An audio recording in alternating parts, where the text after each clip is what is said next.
Let me be direct with you because moments like this don't reward comfort. They reward clarity. While most people are still waiting for tonight's headlines to explain what happened today, the market has already spoken. And it didn't whisper. This morning, silver pushed into territory that would have sounded unrealistic not long ago. Gold followed. Yet if you listen to the financial media, you're being offered a familiar, soothing explanation. Electric vehicles, solar panels, healthy industrial demand. That story misses the point. I'm recording this now because what's driving this move is not an industrial cycle. It's the early stage of a fiscal stress event, the kind that doesn't announce itself with panic but with quiet distortions that only show up if you know where to look. And when you see them early, you don't chase. You position. Capital always behaves the same way when confidence starts to weaken. It moves before permission is granted. It tests exits before alarms sound. And silver right now is not behaving like a metal used in factories. It's behaving like an escape valve. This isn't about green energy demand. It's about a Supreme Court case sitting quietly in the background, one that could force the U.S. Treasury into a massive obligation it did not plan for and cannot easily fund. An obligation large enough to change how investors think about debt risk and currency stability almost overnight. Markets don't wait for press conferences when that kind of risk appears. They do math. They ask one uncomfortable question: where does the money come from? And once that question enters the room, the narrative changes fast. Silver is reacting before the story breaks. And that's the signal. If this is your first time here, subscribe to the channel and comment 1 if you're actively watching the markets right now, or 2 if this move caught you off guard. To understand why this matters, we need to talk about the legal trigger almost no one in the mainstream is discussing yet. Sitting on the Supreme Court docket is a case tied to tariffs imposed between 2017 and 2020. Hundreds of billions of dollars in imported goods were taxed under executive authority, and now that authority is being challenged on constitutional grounds. The argument is simple but explosive. Those tariffs may have been imposed without proper congressional authorization. At first glance, this sounds technical, almost academic. Tariffs get challenged all the time. Lawsuits come and go. Most of them fade into the background without consequence. But this one is different, not because of politics, but because of scale and remedy. If the court rules that those tariffs were unconstitutional, the consequence is not just stopping future collections. The remedy is refunds, retroactive refunds, to every importer who paid those tariffs over multiple years and under U.S. law. When the government collects money illegally, it doesn't negotiate. It returns the money with interest. We're not talking about a few $billion spread out over time. We're talking about companies that pay tens, sometimes hundreds of millions in what would suddenly be reclassified as illegal taxes. Legal analysts tracking this case estimate the total liability somewhere between $180 and $220 billion. For clarity, let's call it $200 billion. That number matters less than the timing. Court-ordered obligations don't follow the normal budget process. They don't get smoothed over years or hidden in legislation. They create immediate liquidity demands, deadlines, enforcement. And the U.S. Treasury does not keep $200 billion sitting idle for surprises. So the real question isn't whether the government can handle $200 billion in theory. It's how fast that obligation hits and how it gets funded. And once you understand that, you start to see why certain markets are moving now, not later. This is where financial stress begins. Quietly, legally, mathematically. Once you accept that a $200 billion obligation could appear almost overnight, the next step is understanding what options the Treasury actually has. In theory, there are 3. Cut spending, raise taxes, or issue new debt. In reality, only one of those is viable on short notice. Cutting spending at that scale in a compressed time frame is politically impossible. Raising taxes quickly enough to generate that kind of cash is equally unrealistic, which leaves the only remaining door, the bond market. The Treasury would be forced to borrow money. It did not plan to borrow on a timeline. It did not choose into a market that is already showing signs of strain. This is where investors start to get uncomfortable, because unplanned borrowing is not neutral. It changes expectations. When the market senses that supply of government debt is about to increase, suddenly buyers demand compensation. Either yields rise to attract new buyers, or the Federal Reserve steps in to absorb the issuance. There is no third option. Both outcomes are problematic. Higher yields increase the government's interest burden, forcing even more borrowing just to service existing debt. Central bank intervention, on the other hand, means money creation. Different mechanism, same result: pressure on the currency. This dynamic is what I refer to as a fiscal flight to quality. It's the moment when capital realizes a government is facing a cash problem it did not budget for. And importantly, that realization happens before any official crisis is declared. Markets don't wait for confirmation. They front-run it. That's why silver matters here. Not because it yields income or produces cash flow, but because it sits outside the system being stressed. When investors begin questioning the stability of sovereign debt, they look for assets that cannot be diluted, delayed, or restructured by policy decisions. This is not panic. This is positioning, and it always happens earlier than most people expect. Now let's talk about what the market is actually telling us, because the most important signals are not coming from headlines, they're coming from price behavior. This morning, silver didn't drift higher. It moved vertically. A move of that magnitude in a matter of hours is not how industrial demand shows up. Factories don't panic buy. Manufacturers hedge months in advance. What moves prices this fast are financial flows. And when you look closer, the story gets even more interesting. In Western markets, silver was trading in the high 80s. At the same time, in Eastern physical markets, particularly in Asia, silver was being priced dramatically higher once converted back into dollars. We're not talking about a small regional premium. We're talking about a gap large enough to make arbitrage traders salivate. In normal conditions, regional price differences are minor. Shipping costs, insurance, currency conversion, maybe $1 or $2. But when you start seeing double-digit premiums, that's not friction, that's stress. It means physical metal is being pulled from wherever it's cheapest and shipped to where it's most urgently demanded. This is how paper markets and physical markets begin to separate. On a screen, silver is just a number. In the real world, it's bars and vaults. And when those bars start moving in size, inventories don't replenish overnight. The exit door for physical supply is much smaller than most people realize. What makes this especially important is what isn't moving yet. The dollar index remains relatively calm. Bond markets haven't fully reacted. That divergence matters. It tells you that a small group of informed players is acting while the broader market still believes the old narrative. Silver is not waiting for permission. It's reacting to information that hasn't become mainstream yet. And historically, when that gap persists, it doesn't close gently. At this point, it's important to address the explanation you're hearing everywhere else, because on the surface, it sounds reasonable.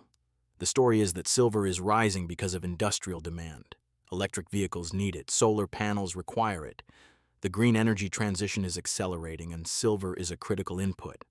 All of that is true, but it's not sufficient to explain what just happened. Industrial demand doesn't move like this. It builds gradually. Procurement managers don't wake up and buy at all-time highs in a single morning. They plan, they hedge, they negotiate long-term supply contracts. A 4% vertical move is not the footprint of factories. It's the footprint of capital reallocating. Roughly half of annual silver demand comes from industry. The other half comes from investment and jewelry. When you see a sudden aggressive price spike, that second half is doing the heavy lifting. Investors aren't responding to production forecasts. They're responding to risk. And the risk in focus right now is not technological. It's monetary. When confidence and fiscal discipline weakens, money moves out of promises and into things. That transition can happen quietly at first, but it accelerates quickly once it begins. This is why silver behaves differently than gold in moments like this. Gold is larger, deeper, more liquid. Silver is smaller, thinner. When capital looks for a hedge and finds limited supply, the price response is sharper. Think of it as a narrow door with too many people trying to pass through at once. So when you see silver outperforming in a short window, that's not enthusiasm, that's urgency. And urgency is never about solar panels. It's about protection. Now let's ground this in numbers because this is where the abstract becomes real. A $200 billion obligation doesn't exist in isolation. It plugs directly into a debt structure that is already under strain. The United States is carrying roughly $36 trillion in national debt. At current yields, the annual interest expense alone is approaching $1 trillion. That's before a single dollar of principal is repaid. Add $200 billion in unplanned issuance and the problem compounds immediately. At roughly 5% yields, that new debt adds $10 billion per year in additional interest expense. On its own, that sounds manageable. But markets don't price debt in isolation, they price trajectories. When buyers see surprise issuance, they don't just demand compensation on the new bonds. They reprice risk across the curve. And here's where the mechanics matter. U.S. Debt constantly rolls over. Old bonds mature and get refinanced at current rates. So even a modest rise in yields today becomes a massive increase in interest expense over time. If this legal shock pushes yields up by just 0.5%, the added annual interest cost across the rolling debt stock can approach $200 billion per year, every year. That's not a one-time hit. That's structural. This is how fiscal stress becomes a feedback loop. Higher borrowing leads to higher yields. Higher yields lead to higher deficits. Higher deficits demand more borrowing. Somewhere in that loop, confidence erodes. And when confidence erodes, investors don't debate narratives. They exit. This is why silver moves before confirmation. It's not reacting to headlines, it's reacting to arithmetic. At this stage, skepticism is natural and it deserves to be addressed directly. The first argument I hear is that even if refunds are ordered, the process will take years. Bureaucracy will slow everything down. There's no immediate crisis. And on the surface, that sounds reasonable. Governments do move slowly. But markets don't. Markets price probability, not paperwork. The moment a ruling makes a large obligation likely, capital reacts. Liquidity doesn't drain over months, it drains in moments. Institutions don't wait for checks to be written. They adjust exposure as soon as risk changes. The second objection is that high interest rates should hurt silver. Why hold a metal that yields nothing when government bonds pay 5%? That logic works in stable environments. It fails in fiscal stress. Rising yields in a crisis aren't attractive returns. They're warning signals. They exist because lenders demand compensation for increased risk. When yields rise alongside silver, as they are now, it tells you something important. The market isn't choosing between yield and metal. It's questioning the safety of the yield itself. That's a regime change. The third objection points to the dollar index. If this were a real dollar problem, the argument goes the index would be collapsing. But the dollar index is relative. It measures weakness against other currencies that are struggling with their own debt and policy issues. Silver is absolute. It doesn't rely on another government being weaker. When silver rises sharply while the dollar index stays flat, it signals systemic strain, not a single currency problem, but a confidence problem across the entire fiat structure. And historically, that's when hard assets stop behaving normally. So the real question becomes what happens next, because this is where volatility replaces theory. When markets move this fast, institutions respond and their responses shape the short-term path. One of the first pressure valves I'm watching is the futures market. When silver accelerates vertically, exchanges don't like it. Their job is stability, not price discovery. And they have a tool for slowing momentum margin requirements.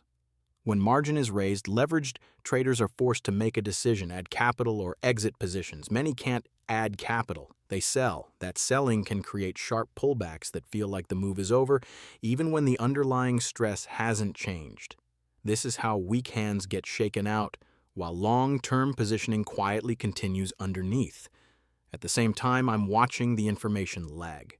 Major financial media almost never leads during structural events. It follows. It waits for official statements, for prepared narratives, for permission to frame the story. That delay creates a window where price moves ahead of explanation.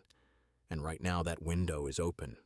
Another subtle signal is infrastructure strain. During past silver spikes, price feeds lagged. Trading platforms froze, orders delayed.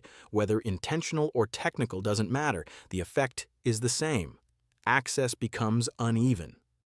Those closest to the system act first. Everyone else reacts later. This phase is never comfortable. Prices swing. Narratives conflict. Confidence gets tested. And the temptation is to overtrade. But this is not a moment for speed. It's a moment for discipline. Because when stress builds quietly, the most dangerous move is assuming the first pullback means the risk is gone.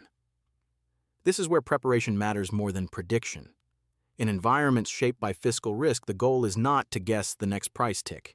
It's to define clear conditions that force action.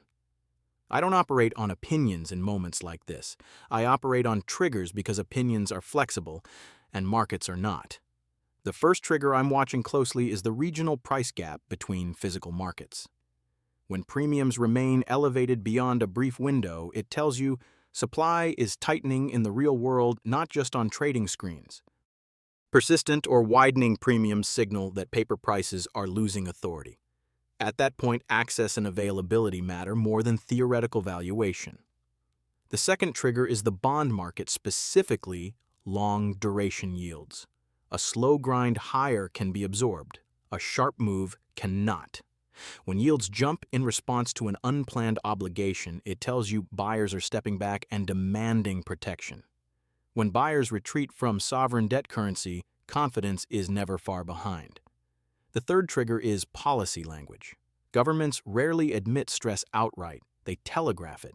Phrases like maintaining orderly markets or ensuring sufficient liquidity are not routine. They're signals that intervention is being prepared.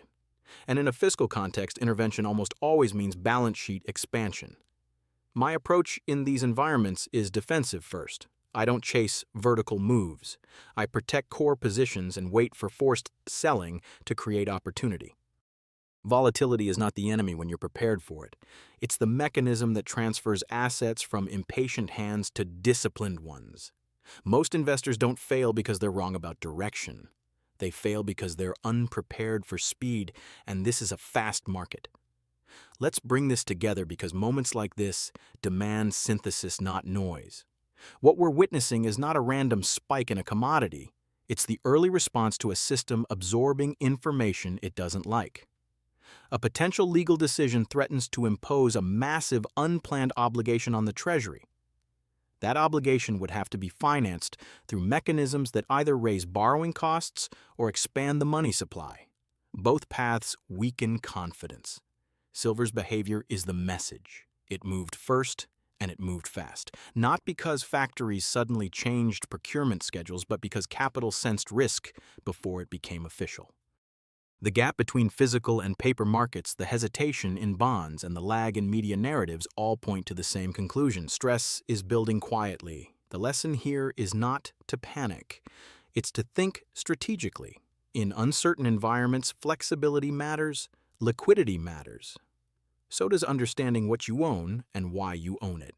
Assets that rely on policy promises behave differently than assets that exist outside of them. Knowing that difference is the foundation of portfolio resilience. History is clear on this point.